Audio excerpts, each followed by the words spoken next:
Bonjour, je suis Caroline Pasté, commissaire paritaire académique du SNES FSU-Lorraine, et je vais vous parler de la bonification pour enfants à charge dans le cadre du mouvement intra-académique de l'Académie de Nancy-Metz. La bonification pour enfants peut être accordée dans le cadre d'un rapprochement de conjoints avec enfants et également pour des parents qui seraient séparés et qui peuvent prouver qu'il y a une autorité parentale conjointe avec le père ou la mère du ou des enfants concernés. Dans le cadre d'un rapprochement de conjoints ou pour des parents séparés avec autorité parentale conjointe, la bonification est valable pour chaque enfant à la charge du foyer, à condition que cet enfant ait moins de 18 ans le 31 août de l'année scolaire en cours.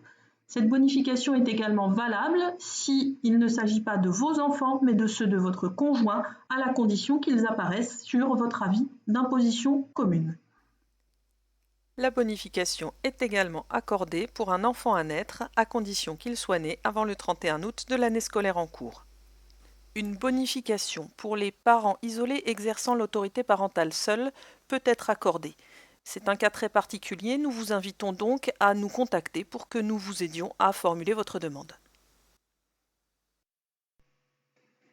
Que ce soit dans le cadre d'un rapprochement de conjoints ou d'une autorité parentale conjointe, les bonifications qui sont liées aux enfants sont équivalentes. Sur un vœu commune, pour quelqu'un qui a du rapprochement de conjoints, on aura 20,3 points de rapprochement de conjoints et 50 points par enfant. On retrouve dans la colonne en face, dans le cadre de l'autorité parentale conjointe, sur un vœu commune, toujours tout type d'établissement, 70,3 points pour un enfant. On retrouve les 20,3 plus 50 qu'on avait pour le rapprochement de conjoints.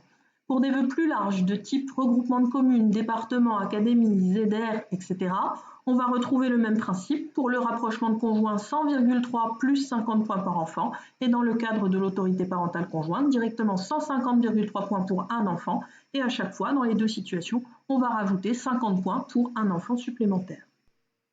Attention, ces bonifications familiales liées aux enfants ne sont valables que dans le cadre de vœux larges, de type commune, tout type d'établissement, et supérieur. Si vous faites un vœu établissement, ça ne fonctionne pas. Si vous faites un vœu commune typé collège ou regroupement de communes typé uniquement lycée, vous n'aurez pas les bonifications sur ces vœux.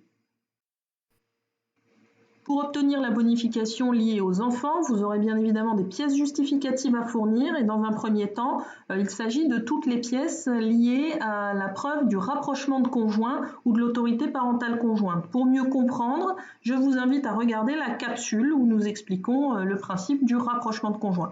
Toutes les pièces justificatives pour le rapprochement de conjoints sont également valables pour montrer l'autorité parentale conjointe, à ceci près que pour l'autorité parentale conjointe, vous aurez à ajouter un jugement du tribunal ou toute preuve qui montre l'autorité parentale partagée avec l'autre parent de l'enfant ou des enfants. Il vous faudra également prouver bien sûr que vous avez des enfants à charge et donc fournir la photocopie du livret de famille, un extrait d'acte de naissance. Pour un enfant à charge sans lien de parenté, vous fournissez le dernier avis d'imposition commune qui fait apparaître l'enfant de votre conjoint sur votre avis d'imposition. Et pour un enfant à naître, l'attestation de reconnaissance anticipée et un certificat de grossesse. Pour toutes les situations particulières, n'hésitez pas à nous contacter à mouvement@nancy.snes.edu.